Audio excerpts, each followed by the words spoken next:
हिंदू धर्म में कार्तिक मास की पूर्णिमा का खास महत्व है। कार्तिक पूर्णिमा को त्रिपुरी पूर्णिमा या गंगा स्नान के नाम से भी जाना जाता है। इस दिन दान और गंगा स्नान करने का विशेष महत्व माना गया है। मान्यता है कि इस दिन दान करने से और गंगा में डुबकी लगाने से विशेष पुण्य की प्राप्ति होती है और पापों का नाश होता है। कार्तिक पूर्णिमा पर दीपदान का भी विशेष महत्व है। माना जाता है कि कार्तिक मास की पूर्णिमा देवी देवताओं को प्रसन्न करने का दिन है, इसलिए इस दिन लोग दीपदान कर देवताओं का आशीर्वाद प्राप्त करते हैं। इसके अलावा कार्तिक पूर्णिमा पर भगवान विष्णु और माता लक्ष्मी की पूजा की जाती है।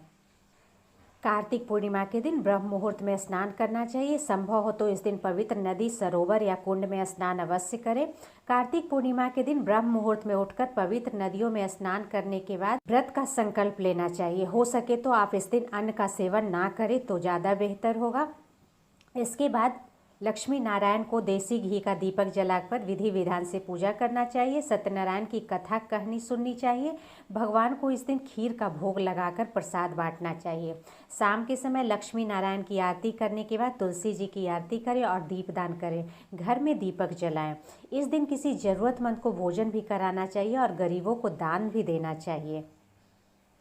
मान्यताओं के अनुसार कार्तिक पूर्णिमा के दिन ही देवी तुलसी का पृथ्वी पर भी आगमन हुआ है। इस दिन नारायण को तुलसी अर्पित करने से अन्य दिनों की अपेक्षा अधिक पुण्य की प्राप्ति होती है। कार्तिक पूर्णिमा के दिन आपको क्या करना है? कार्तिक पूर्णिमा के दिन घर के मुख्य द्वार पर आम के पत्तों से बनाया हुआ तोरण अवश्य बांधें।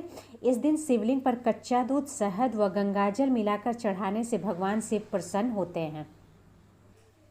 चलिए अब जानते हैं कि साल 2021 में कार्तिक पूर्णिमा कब है। तो साल 2021 में कार्तिक पूर्णिमा 19 नवंबर 2021 दिन शुक्रवार को है। पूर्णिमा तिथि कब से शुरू है, कब समाप्त है, उसका डिटेल्स मैं स्क्रीन पे दे रही हूँ, आप उसे ध्यान से देख लेंगे। कार्तिक पूर्णिमा के दिन धन संपदा की प्राप्ति के लिए लक्ष्मी स्रोत का पाठ करना चाहिए और संध्या काल के समय जल में दीपदान करना चाहिए। ऐसा करने से महालक्ष्मी का आशीर्वाद मिलता है और घर में बरकत होती है। इस स्रोत को पढ़ने सुनने से धन धान की कभी कमी नहीं आती। कार्तिक पूर्णिमा के दिन देव दिवाली का पर्व मनाया जाता है, इसलिए इस दिन 4 जगह जरूर दीपक जलाने चाहिए। इस दिन तुलसी, जल, मुख्य द्वार और पूजा घर में दीपक अवश्य जलाएं। ऐसा करने से पितरों का आशीर्वाद मिलता है और ग्रह नक्षत्र शुभ फल प्रदान करते हैं। कार्तिक पूर्णिमा के दिन जहां आप धन रखते हैं, जैसे अलमारी या तिजोरी में लाल वस्त्र में कौड़ी, काली हल्दी, गोमती चक्र और एक सिक्का लपेट कर रख दें। मान्यता है कि इससे घर में धन संपत्ति की बरकत बनी रहती है और परिवार के सदस्यों के बीच प्रेम भाव बना रहता है। जैसा कि मैंने बताया है कि कार्तिक मास में तुलसी पूजा का विशेष महत्व है, तो कार्तिक पूर्णिमा के दिन तुलसी बैकुंठ धाम पहुंची थी और तुलसी के लक्ष्मी का रूप माना जाता है। इसलिए इस दिन सुबह शाम तुलसी पूजन करें और तुलसी चालीसा का पाठ करें।